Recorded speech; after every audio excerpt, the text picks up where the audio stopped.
something that you refer to in a number of columns as the retrogression, the experience of African Americans in this country. Economic progress, I'm quoting you. Despite the grand myth that black economic progress began or accelerated with the passage of the civil rights laws and the war on poverty programs of the 1960s, the fact is that the poverty rate among blacks fell from 87% in 1940 to 47% in 1960. But over the next 20 years, the poverty rate among blacks fell another 18 percentage points. This was just the continuation of a previous economic trend, but at a slower rate of progress. It was not some grand deliverance, close quote. That is so counter to what we are taught in school, what appears on the editorial pages of newspapers, that I feel as though I want to ask you, you really want to stick with that assertion? I have more evidence in my most recent book, Discrimination and Disparities.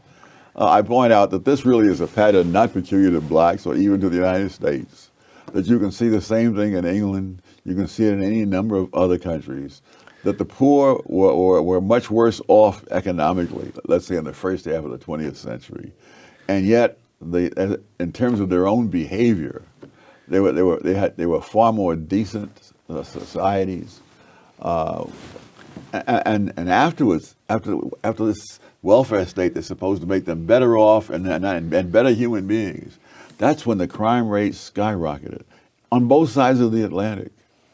The British were famous for being perhaps the most polite, considerate society in the world.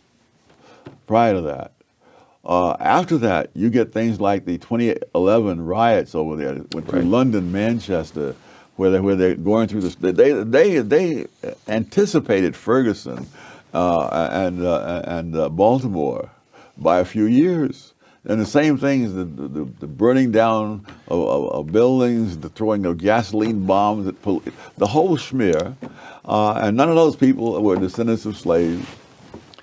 So the poor people were doing, if the lesson of the 20th century is something like poor people, including in this country, African Americans, were improving their lot and leading fundamentally decent lives until the government decided to help them. Yeah, yes.